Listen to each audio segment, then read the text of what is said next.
para sostener a caudillejos provinciales y no los verdaderos caudillos como fueron los caudillos de aquella época, hombres que representaban verdaderamente al pueblo.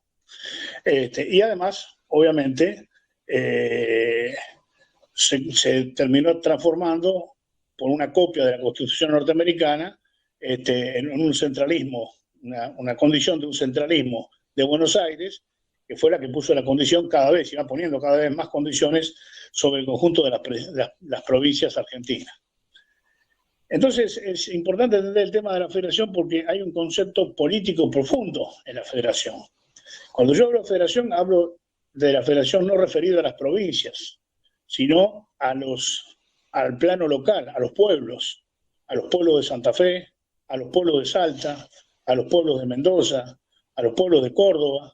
Es decir, eran los locales que habían desarrollado, digamos, de alguna manera cada uno de ellos, sus formas propias de expresión y que la centralidad de Buenos Aires venía a destruir en ese momento. Rosas comprende este proceso, lo comprende profundamente y comprende que de ese proceso, de lo que se va llevando adelante en ese proceso, a pesar de las luchas, de los enfrentamientos que tenían los provincianos, los cordobeses, bueno, ustedes, los salteños, por ejemplo, con los tucumanos, o sea, que hay acá de los dos, eso digo, hubo varias de esas, los santiagueños con los tucumanos, los cordobeses con los mendocinos, con los santafesinos. Ese tipo de enfrentamiento que iba haciendo, él decía que eso es lo que había que resolver para poder armar una unidad nacional. Entonces, va a escribir una carta famosa desde una hacienda, la hacienda de Figueroa, a Facundo Quiroga, donde él le da consejo de cómo tiene que ser la organización política de la nación y cómo tiene que ser el federalismo en la Argentina y cómo terminó siendo después, en 1853, con la caída de Rosas, que terminó siendo una farsa de ese federalismo. Rosas, ante todo lo que él trabaja durante todo ese tiempo, es por lograr la unidad nacional, un espíritu en común en la nación. Él dice, no se puede constituir, hacer una constitución que construya un Estado si previamente cada una de las provincias no se organiza, desarrolla su propio Estado, su propia organización, de tal manera que el gobierno nacional represente la unidad de las provincias y no que el gobierno nacional sea el que unifique las provincias. Yo no sé si entiende la diferencia entre una cosa y la otra. Una cosa es construir este proceso de abajo para arriba, sí, desde las distintas provincias hacia el centro que tiene el gobierno. Además decía que no tenía que estar la capital en Buenos Aires. Había que discutir dónde tenía que estar la capital. Él tomaba como ejemplo en ese momento Estados Unidos, que habían construido la ciudad de Washington. Una cosa es construir el proceso de abajo para arriba y otra cosa es construir una constitución que arme un gobierno nacional y que imponga después en cada provincia la forma de ser. Finalmente terminó siendo eso. Pero la idea de la Federación de Rosas era esta, que se está arraigada en el proceso histórico de América, con los cabildos, y que era lo que reclamaba todo el mundo. Yo creo que se tiene, esto es muy importante que quede claro, porque cuando nosotros hablamos de federalismo de los pueblos, y no de estados provinciales manejados por caudillos o caudillejos, o el caudillejo electoralista, que es lo mismo. Es un poco lo que nos pasa ahora, más allá que sean caudillos o no sean caudillos los muchachos. Pero objetivamente, el federalismo nuestro de hoy no tiene nada que ver con el federalismo por el cual se peleó durante tantos años por construir una Argentina distinta. Porque Rosas concebía que primero había que hacer una nación, un espíritu nacional, un ser nacional, identificar y construir eso, y después habría que dar una forma organizativa a partir de una constitución. Y utiliza un elemento fundamental, que es el enfrentamiento, ya que los unitarios, que habían quedado como una minoría ridícula, ya casi intelectual, y se habían aislado en Montevideo, y que además confundían gobierno con patria. Entonces decían, hay que derrotarlo a Rosas, pensando que eso hacían patria, y se juntan con las potencias extranjeras, con Francia, con Inglaterra, son los que habilitan, digamos, el bloqueo de Buenos Aires, son los que habilitan la famosa discusión sobre la libre circulación de los ríos, particularmente el río Paraná. Rosas utiliza esta lucha por defensa de la presencia soberana de Argentina sobre los ríos para acentuar la formación de la soberanía nacional y del ser nacional en la Argentina. Es decir, para formar con mayor precisión el federalismo como existencia, con un espíritu nacional soberano.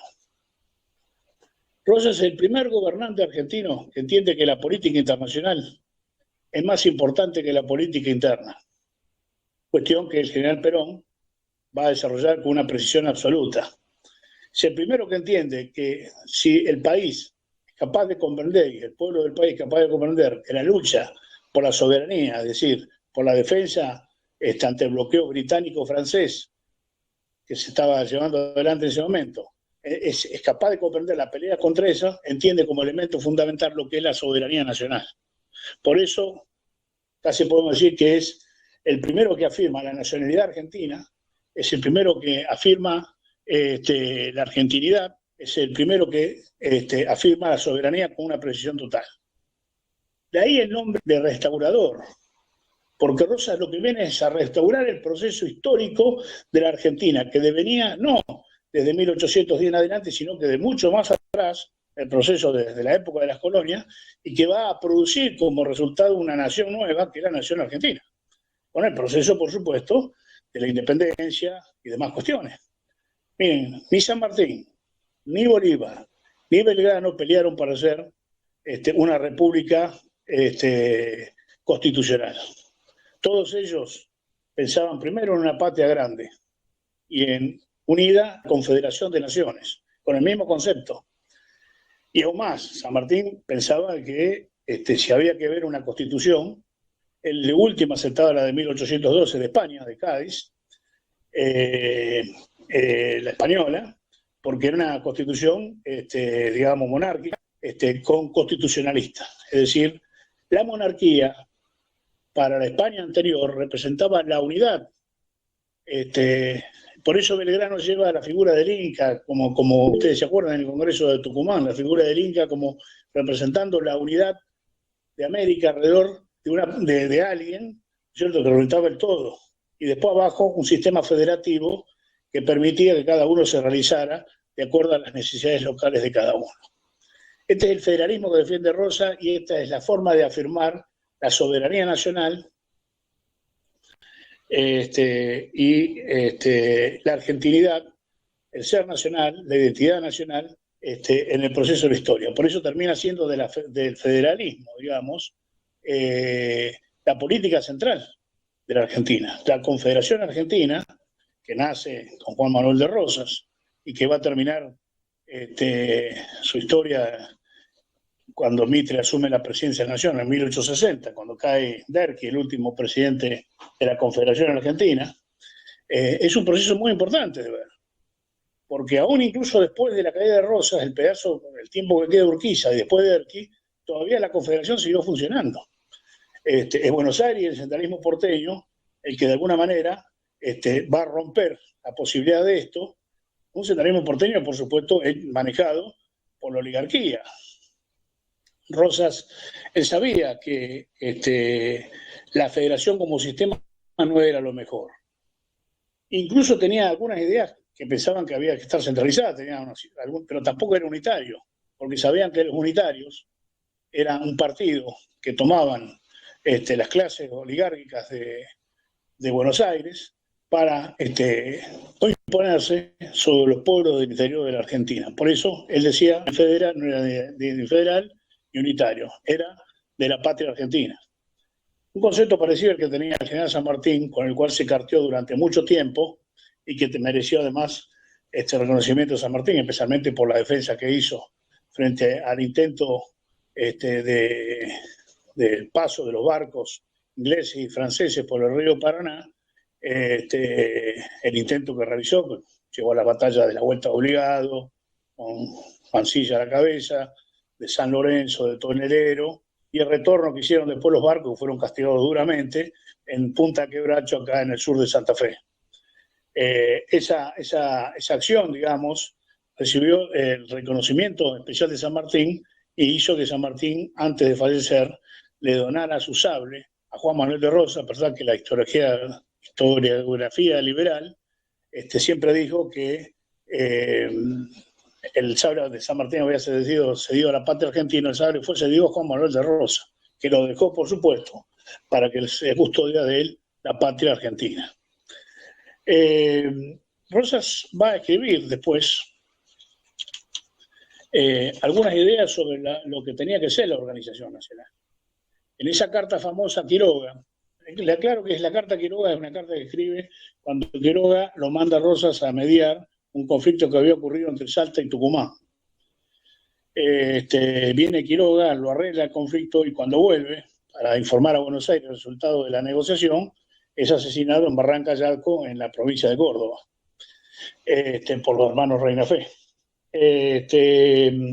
Pero bueno, ese análisis, digamos, del conflicto de la carta que escribe, la carta de Figueroa a Quiroga, es verdaderamente un verdadero manual de organización de la Argentina. Él le dice a los grandes caudillos de esa época, a López, a Quiroga, a Ibarra, a Bustos, Aldao, bueno, a los grandes caudillos que tenía la Argentina, que todos querían una constitución. Él les dice, miren, no se puede hacer una constitución ahora si primero no se termina con los conflictos entre las distintas provincias. Para eso hay que hacer pactos entre provincias. Y él acude a un pacto que firma en el año 1831, el primero que firma, todavía era gobernador de Buenos Aires, se llama Pacto del Litoral o Pacto Federal. Un pacto que fue fundamental en la historia política argentina y casi no se habla de eso. Que lo firman la provincia de Buenos Aires, la provincia de Santa Fe y la provincia de Entre Ríos, y después se va a anexar, aunque se invita al resto de las provincias a participar de este pacto, el Pacto Federal. El Pacto Federal era la base que tenía Juan Manuel de Rosas para el desarrollo del federalismo, para hacer del federalismo una política nacional, para hacer del federalismo una forma de organización, de orgánica nacional, que resolviera los problemas de la Argentina. Él decía, no se puede construir por un congreso, no se puede resolver el problema de un país. Hay que ser, primero, organizar cada una de las provincias, terminar el proceso de cada una de las provincias y después las provincias reunidas eligen un gobierno nacional. ¿Por qué decía él? El gobierno nacional no tiene que ser el que conduzca, el que genere, digamos, esto en las provincias, sino que son las provincias que unidas tienen que generar un gobierno nacional que las represente.